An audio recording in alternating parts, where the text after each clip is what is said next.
in order to protect the canals, nallas and other government lands is really appreciable.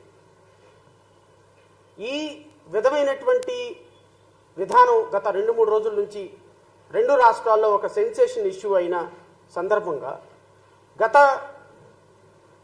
సంవత్సరాల నుంచి మేము చేస్తున్నటువంటి పోరాటానికి జై భీమరావు భారత్ పార్టీ చేస్తున్నటువంటి పోరాటానికి ఒక మంచి చర్చ జరుగుతుందేమో అని అనిపించింది నాకు. ఈరోజు నేను ప్రెస్ మీట్ ఏర్పాటు చేయడానికి ఒక ప్రధానమైనటువంటి కారణం మీ అందరికీ తెలుసు, తెలుగుదేశం పార్టీలో నుంచే రేవంత్ రెడ్డి పుట్టుక వచ్చింది. ఈరోజు ఆంధ్రప్రదేశ్ రాష్ట్ర ముఖ్యమంత్రికి ప్రధాన శిష్యుడిగా ఉన్నటువంటి రేవంత్ రెడ్డి గారు తీసుకున్నటువంటి నిర్ణయం సాహసోపేతమైన నిర్ణయం. మన రాష్ట్రాల్లో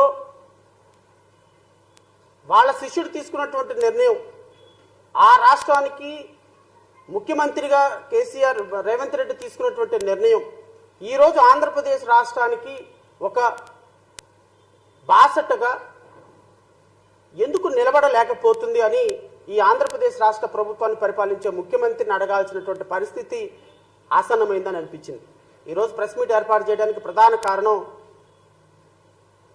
ఆంధ్రప్రదేశ్ రాష్ట్రంలో ఉన్నటువంటి ఆంధ్రప్రదేశ్ రాష్ట్ర ప్రధాన కార్యాలయాలు ఆక్రమణలో నిబంధనలకు వ్యతిరేకంగా కట్టినటువంటి కట్టడాల మీద, నిబంధనలకు వ్యతిరేకంగా కట్టినటువంటి ప్రభుత్వ కార్యాలయాల మీద ఏ విధమైన నిర్ణయం తీసుకోబోతుంది ఆంధ్రప్రదేశ్ రాష్ట్ర ప్రభుత్వం వేచి చూడాల్సిన అవసరం ఉంది. కాబట్టి ఈరోజు ప్రెస్ మీట్ ఏర్పాటు చేయడం జరిగింది.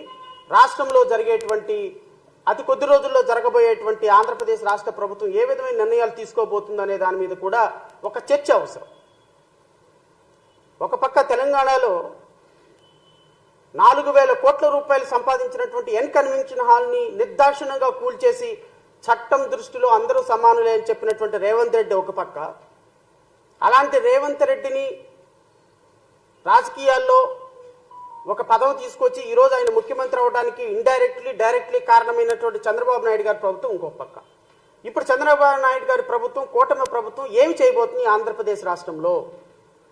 ఈ కూటమి ప్రభుత్వం ఏ నిర్ణయాలు తీసుకోబోతుంది ఆంధ్రప్రదేశ్ రాష్ట్రంలో? ఈ కూటమి ప్రభుత్వం తెలంగాణ ప్రభుత్వం తీసుకున్నటువంటి నిర్ణయాలను ఏమైనా ఇన్స్పిరేషన్గా తీసుకొని భవిష్యత్తులో 2-3 వారాల్లోనో ఒక నెల రోజుల్లో ఏం చేయబోతుంది అనే దాని మీద ఆంధ్రప్రదేశ్ రాష్ట్ర ప్రజలందరూ కూడా చాలా ఉత్కంఠగా ఎదురు చూస్తున్నారు, ఇంక్లూడింగ్ మీ. అయితే మొదటగా నేను చెప్పేటువంటి అంశం ఆంధ్రప్రదేశ్ రాష్ట్ర ముఖ్యమంత్రి గారి ఇంటి నుంచే బయలుదేరదాం అక్రమ కట్టడాల కూల్చివేత. ఎందుకంటే ఆంధ్రప్రదేశ్ రాష్ట్ర ముఖ్యమంత్రి ఉంటున్న అధికారిక నివాసమే అక్రమ కట్టడం. ఈ అక్రమ కట్టడంలో నివసిస్తున్నటువంటి అక్రమ ముఖ్యమంత్రి సక్రమంగా ఏమైనా నిర్ణయం తీసుకుంటాడా అతి కొద్ది రోజుల్లో అనేది వేచి చూడాల్సిన సందర్భం. నేను గౌరవ ముఖ్యమంత్రి గారిని, గౌరవ ఉప ముఖ్యమంత్రి గారిని, ఎందుకు ఉప ముఖ్యమంత్రి గారిని ఇక్కడికి తీసుకురావాల్సి వస్తుంది అంటే గౌరవ ఉప ముఖ్యమంత్రి శ్రీ పవన్ కళ్యాణ్ గారు కూడా ఇప్పుడు ఎన్విరాన్మెంటల్ పంచాయతీరాజ్ మినిస్టర్ కాబట్టి ఎకో సిస్టమ్ని పరిరక్షించాల్సినటువంటి బాధ్యత పవన్ కళ్యాణ్కి ఉంది. కాబట్టి ఈవెన్ చంద్రబాబు నాయుడు అక్రమ నివాసంలో ఉంటున్న చంద్రబాబు నాయుడిని కూడా తొలగించేసేసి పక్కన పెట్టేసేసి చంద్రబాబు నాయుడు మీద కూడా ఆయన ఇంటి మీద కూడా కోల్చగొట్టగలిగినటువంటి నిర్ణయం తీసుకోగలిగిన అధికారం ఉన్నటువంటి మంత్రి కాబట్టి నేను పవన్ కళ్యాణ్ని అడగాల్సి వస్తుంది.